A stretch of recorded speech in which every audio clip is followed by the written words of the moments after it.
Përgatitja e çajit është art, ndërsa pirja e saj duhet të shijohet siç shijohet vera. Kështu tha Susan Allen, amerikane 73 vjeçare, e cila jeton në Kosovë prej 2 vite e gjysmë. Ndonë se nuk ishte qenë kurrë më parë në Kosovë, sa po zbriti nga avioni për herë të parë, ajo mbeti e befasuar me bukuritë e vendit tonë, që për të tani është shtëpia e saj e dytë pas Amerikës. Për Kosovën kishte dëgjuar shumë pak në kohën e konfliktit me Serbinë, por fati e solli këtu dhe tani dëshiron të jetoj sa më gjatë këtu që të jetë e mundur. Ajo na demonstroi përgatitjen e çajit kinez tradicional, i cili kishte vërtet shije të mirë. Si përgatitjen e tij, art e sheh edhe pirjen e tij, njësoj si meditimin. Vitet për të janë thjesht numra, pasi është shumë energjike dhe punon si vullnetare me të rinjtë e Kosovës, për të cilët thotë se kanë shumë vlera. Susan e do ushqimin tradicional shqiptar, byreket, flijat e mantijat. Ndërsa Peja është qyteti që e ka mahnitur dhe në të cilin do të donte të jetonte. Përshtypjet për Kosovën i ka të jashtëzakonshme, anipsi ka jetuar në 10 shtete të botës. Në Prishtinë jeton e vetme me 2 macet e saj të adaptuara nga Gjakova. Te kosovarët vlerëson mirësinë, mirënjohjen, miqësinë e përkushtimin për familjen, sidomos tek të rinjt, gjë që thotë se nuk e gjen në Amerikë. Në rrëfimin e saj për dokumentarin Expose të Gazeta Blic, ajo tregon se si erdhi deri te vendimi për të jetuar në Kosovë dhe për të shërbyer si vullnetare. As a country, I heard about Kosovo a long time ago. There was a time when the conflicts were very much in the news. But I was, goodness, in that time I think I was in Russia, and I wasn't very connected. I was in maybe Kyrgyzstan. I can't remember where I was about that time. I was en route, I think, from Japan to Kyrgyzstan and Russia. So, yeah. And so I was very busy, and hadn't heard much. I did know a little bit because I was working for theater and development. And so it's kind of, we film discussions and a little bit of theater to help young people engage with problems in society. And the guy I worked for went all around the world to do these theater and development, and they came to Kosovo. So I was the script editor, and so I actually edited some scripts from people in Kosovo. It was very interesting.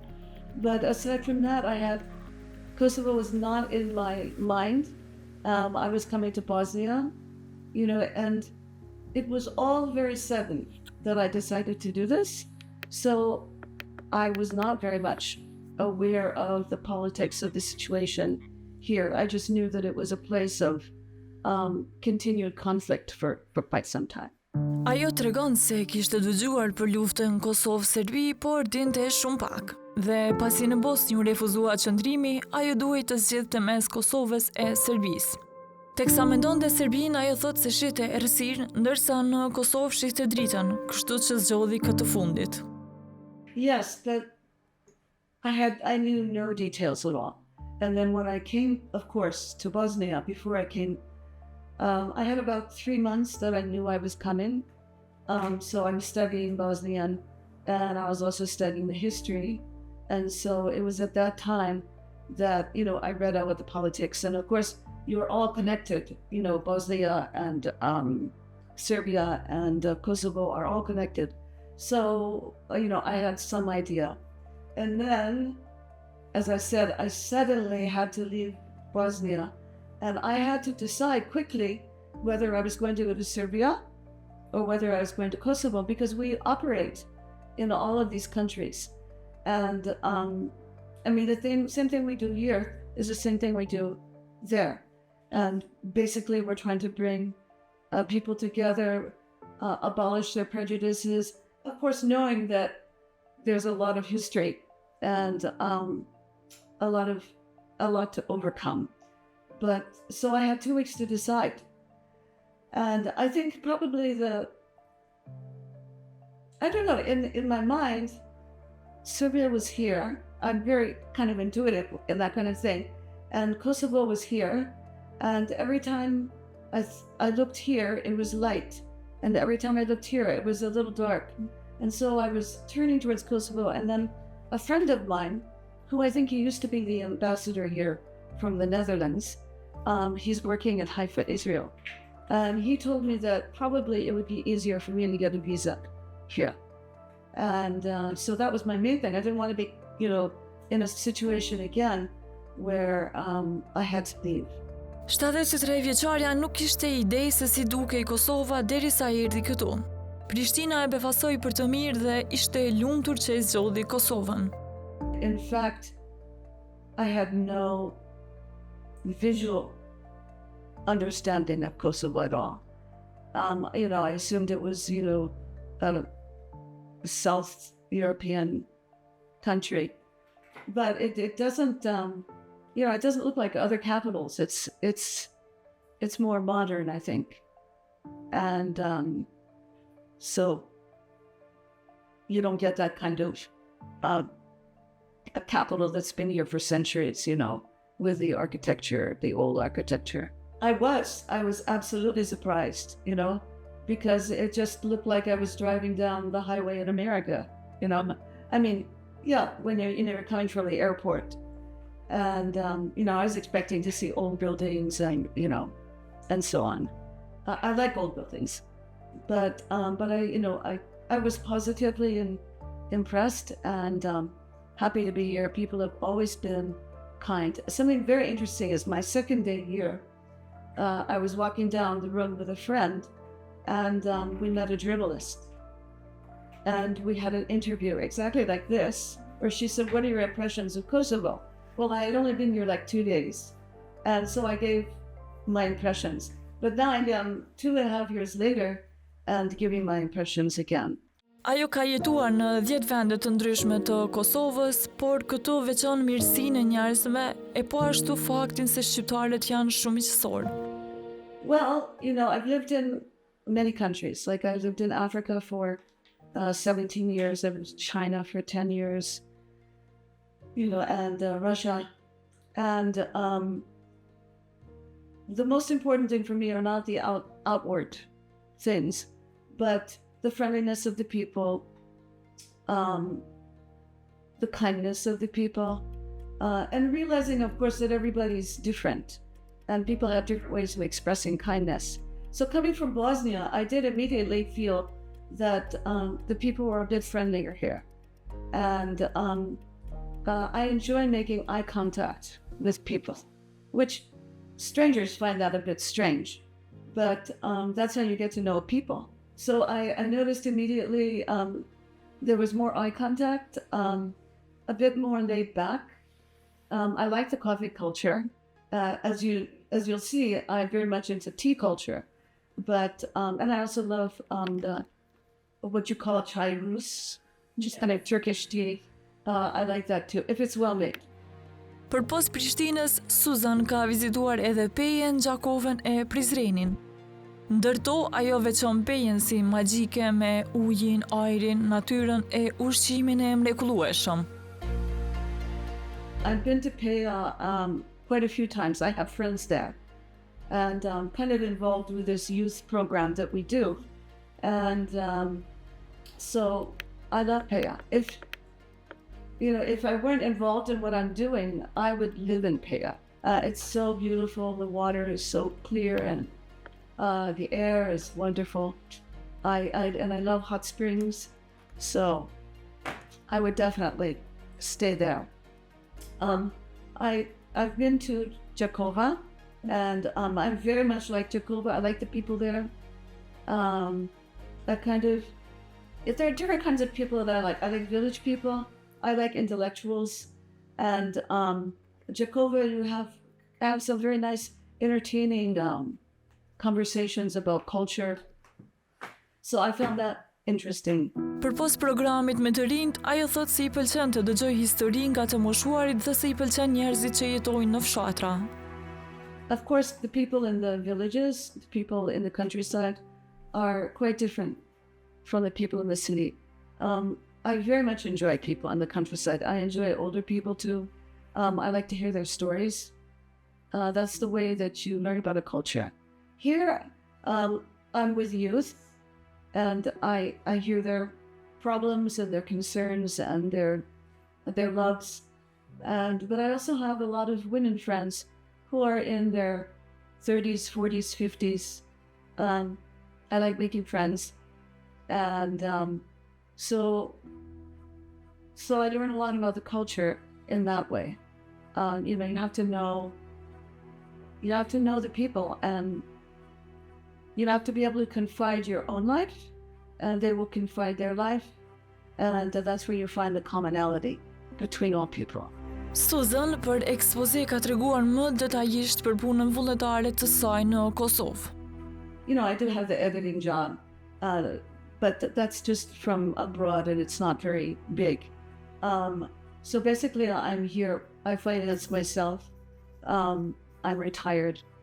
And so we work with young people and help them to look at their community and see what they can do as service to their community. And but also to think deeper. Think about what kind of partner they want, and what's important about that. Is it beauty? Is it being cool? Is it being handsome? What are the positive forces in society? What are the negative forces in society? What prejudices do we have? Our relationships. How do we deal with relationships? So we have discussions. We have discussion night. We have where we study books, and I say books about this kind of thing. We talk about spirituality too. Most of the youth are Muslim, and they actually several of the youth have said that they understand Islam better after we talk about a deeper form of spirituality and the kind of spirituality they can find in their own religion, and that all religions are basically one. Por çfarë I pëlqen më shumë te kosovarët? Ajo rendit disa cilësi. It is a little more difficult to make friends than in some places, in that people hesitate to come to your home, and they hesitate to invite you to their home, and but they will meet for coffee. Yes. And but I have had many people come to my home simply because I offer them a tea tasting. So, which is, now we lived in China for so long, I do this Gong Fu traditional tea. And that is a great way to know people and to understand people. So yeah, once you get to know people, what I love about the youth is I know it, you won't believe it, but there is a certain kind of purity to the youth. It's hard to explain, but it's a kind of innocence that I like, and their devotion to their parents, their devotion to family. So I really admire this. Their gratitude to their families. You don't see this in America. You see it in China. It does remind me a bit of the Chinese young people. Por për të nuk ka gjëra negative në Kosovë. Thotë se I pëlqen t'i shoh vetëm të mirat, pavarësisht se sfida ka kudo. I'll tell you something. I never think about what I don't like, because I've lived in many countries, and the minute you start thinking about what you don't like, you become negative, and you can just go downhill. I know this sounds funny, but I don't think about it. There are challenges everywhere. You could say, "Oh, I don't like the traffic," but I've lived in places where there's no traffic at all. You have to walk. So you just put up with it. That's just life. And no matter where you are, you always have to clean the toilet, buy food for the cat, cook, get along with your relative, with the people you work with. So I would say there's nothing that annoys me in particular about Kosovo. My experiences are largely good. I know people treat foreigners differently. Yeah. There are things that I do worry about, like with the young people, there's a bit of a concentration on how they look. And this is, in some ways it's good because it's a bit of an art form. Just like you do art on your body too. And it is a bit of an art form, how you dress. So I'm not against that.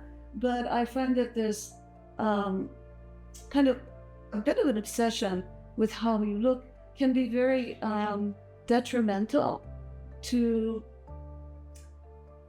the psyche of an individual. If someone feels that they're not as beautiful as the other person, always worrying, do I have my makeup right? Do I have my clothes right? And all of these things are not good for our mental health. So that people have a lot of anxiety and a bit of trust issues. Like I've had people tell me they don't even tell their best friends some of their problems because maybe someday they won't be their best friend. Mirë po, çfarë e dallon Kosovën nga Amerika e vendet e tjera ku ajo ka jetuar? Suzan na tregon këndvështrimin e saj. Well, there is the Islamic culture. And as I'm a member of the Baha'i faith, and we actually believe in Muhammad, and we have a great admiration for the Islamic culture. We also have our namaz, and we also have our fasting time. So I understand it. And so I enjoy that because you can always talk to people about, I enjoy talking to people about the Ramadan because we also do our fasting. So I'm what are the deeper understanding of why we do it, Are we doing it just for show, or are we actually getting something spiritual out of it? Are we actually changing ourselves? So I do like that. It also changes the young people. Like I said, they're not quite as, they have values that I think are different from the American and different maybe from other Christian, not to say that that's better, not to say one religion is better than the other, but it gives them good values. Amerikanja e cila Kosovën e konsideron si shtëpi të dytë, thotë se është vendi i fundit në të cilin dëshiron të jetojë sa më gjatë që është e mundur. I put no limit. I've traveled all over the world, and I'm thinking this is my last place. Ajo flet gjuhë të ndryshme, por gjuhën shqipe e sheh si gjuhën më të vështirë se çdo gjuhë tjetër deri më tani. I think I'll live here until I can't. Until health, because I don't particularly enjoy living in the States. Okay. Right now, life is quite concerning there, and I like the challenge of learning languages. I'm not learning Albanian as quickly as other languages. I speak Mandarin, I speak French. Chinese is very simple. It's grammatically, it's extremely simple. French, a little more difficult, but Albanian is very, very difficult. And also I think the problem is I'm learning Tosk.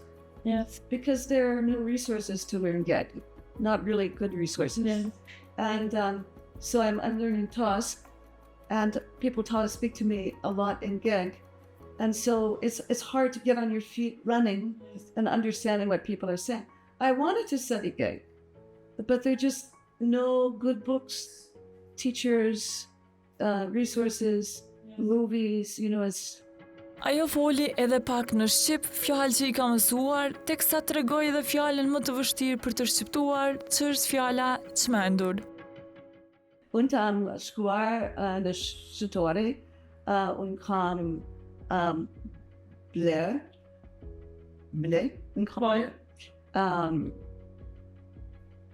Gjera. I think it's a pronunciation that's not really the problem. Çmendur, çmendur. Pavarësisht viteve, ajo duket mjaft energjike dhe nuk e ndal as pak punën vullnetare, e për këtë ndau edhe sekretin. Oh, I think traveling and meeting people, keeping a positive attitude, not looking at the negative. I meditate every day. I pray. I look at all religions with love and acceptance and understanding, and just try to be happy. Okay. You can always be happy. It just depends on what you look at. You can look at the negative thing or the positive thing, and you can find happiness in everyone. You can find goodness in everyone. Përpos njerëzve, Susan i do shumë edhe kafshët, sidomos dy macet e saj nga Çakova me të cilat dhe jeton, por ka edhe dy të tjera në Amerikë. I love my Kosovo cats. Për politikën thotë se nuk ka kohë dhe nuk I pëlqen, e se jeta është e shkurtër, por I do shumë ushqimet tradicionale shqiptare. I like burek. I'm not much of a sweet person, so I like the traditional foods. I like flea, and I love the bread and cheese. You know, that kind of soft cheese with the bread. I love that. And I like Turkish coffee, and I like the salads. I like mantilla. You know, I've eaten in some homes, and like in Heya. Oh my gosh, we had dinner with a family in the village, some friends of ours, and that was the best food I've eaten. The burek was so soft, and the lecheni. It was not like the lecheni here. Nothing similar. It was so rich in cheese and milk, or I forget what it was, but I died for that lecheni. Si një grua që punoi tërë jetën dhe vazhdon të punojë në mënyrë vullnetare, që udhëtoi e jetoi në shumë vende të botës, amerikanja 73 vjeçare ka edhe një mesazh për të gjithë njerëzit, apo më saktë për të rinjt. Teksa atyre u thot, mendoni për atë që bëni dhe atë çfarë thoni. Think about what you do and what you say. Every word that we say has an influence on people, and many people are easily hurt. We don't know, maybe they're not as beautiful, so what? We don't need to talk about how people look or what they wear, or, you know, a lot of the talk we have is because of jealousy or things like that. But think about what you say. Think about the people around you, how they're feeling. If you're with a lot of people and you see somebody that's sitting alone, talk to them. They might actually have something that's very important for you to know and to understand. And look at the old people. So many old people are suffering. You can serve them in some way, help them in some way. And this is what brings you joy. Much more than maybe criticizing someone or, you know, backbiting about people. That doesn't bring you the kind of joy that actually serving people does. And, you know, think about your mom and dad who raised you, who have made sacrifices, and talk to people about deep things.